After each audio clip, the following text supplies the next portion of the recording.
The Torah says there are two kinds of confusion. One comes from not knowing. The other, deeper confusion, comes from not being in control. You see, most people aren't afraid of hardship itself. What they're truly afraid of is that moment when all their effort stops bringing any certainty. That moment when you do everything you're supposed to do, everything you know to do, and life just refuses to open the door. That moment can feel like failure. But the Torah teaches us something more precise. Not every closed door is a rejection. Sometimes it's a form of shelter. Sometimes it's a pause, a necessary delay designed to protect something precious that's forming inside of you. There are seasons when the world moves forward, and there are seasons when the person must deepen. So if you find yourself in a season where the answers are missing, where your mind just keeps circling the same questions over and over, where you feel suspended between what was and what is not yet, the Torah says this doesn't mean you're broken. It might just mean you are being built. Our modern world craves immediate resolution. We want a clear map, a guaranteed outcome for everything we do. But true spiritual growth doesn't happen through guarantees. It happens through alignment. And there's a huge difference between control and alignment. Control says, I'll only be calm when the outcome is safe and secure. But alignment says, I will be steady, even when the outcome is completely unknown. The Torah teaches that this steadiness isn't some personality trait you're born with. It's a spiritual decision.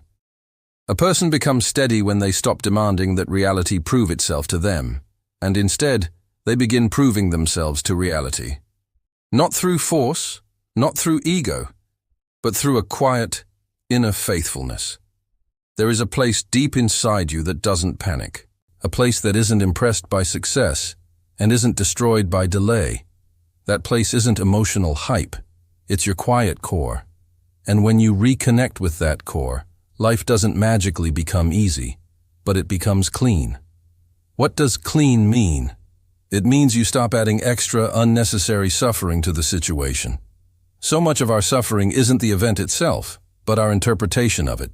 It's the story we tell ourselves. This shouldn't be happening. I have to fix this right now. If I can't fix it, I'm a failure.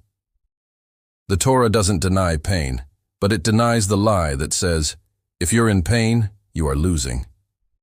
Sometimes that pain is just the peeling away of illusions. Sometimes it's the removal of false supports you've been leaning on. Sometimes it's the breaking of the shell around a deeper, more authentic self.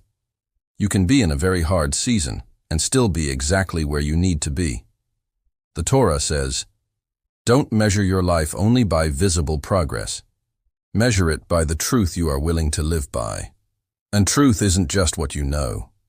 Truth is what you're willing to stand with when you don't know. Here's one of the deepest spiritual tests you'll ever face. Can you remain faithful when you're not rewarded immediately? Can you keep doing what you know is right, even when it doesn't produce fast results? Can you keep a clean heart, even when your situation isn't clean at all? There's a hidden cruelty in the modern world. It trains us to believe that our value comes from our performance, that you're only as good as what you achieve, that if you're not constantly advancing, you're falling behind. But the Torah reveals a completely different way of measuring ourselves. The Torah says a person is not measured by their speed, they're measured by their direction. A person isn't measured by applause, they're measured by their integrity. A person isn't measured by the clarity of their path, but by the clarity of their inner posture. Sometimes the Creator hides the road ahead, not to confuse you, but to bring you closer to Him. Because when the road is visible and clear, you might rely on the road. But when the road is hidden, you're forced to rely on the source, and that reliance isn't weakness, it is profound spiritual strength. Now listen carefully to this part. This doesn't mean you stop acting. It means you stop worshiping outcomes. You still make the effort. You still do your part. You still take responsibility. But you release the illusion that responsibility means you have to control everything. You are responsible for your choices, not for the entire universe. You're responsible for your effort, not for the timing of the results. You're responsible for your integrity, not for the final shape of the story. This is why so many people collapse under pressure. It's not because the pressure is too strong, but because they are carrying a burden that was never theirs to carry in the first place. They carry the burden of needing certainty. They carry the burden of proving themselves. They carry the burden of trying to force life to obey their personal schedule. The Torah says, put that burden down. Replace it with a different one. The burden of being real. The burden of being honest. The burden of being faithful. Because when you are faithful, even your waiting becomes meaningful. Even your delay becomes purposeful. Even your silence becomes a form of preparation. And here is the final secret. When you stop demanding that life be immediately understandable, you become capable of receiving a much deeper understanding. When you stop chasing constant motion, you begin to feel the intelligence that exists inside stillness. When you stop trying to escape the present moment, you begin to meet the Creator in the present moment.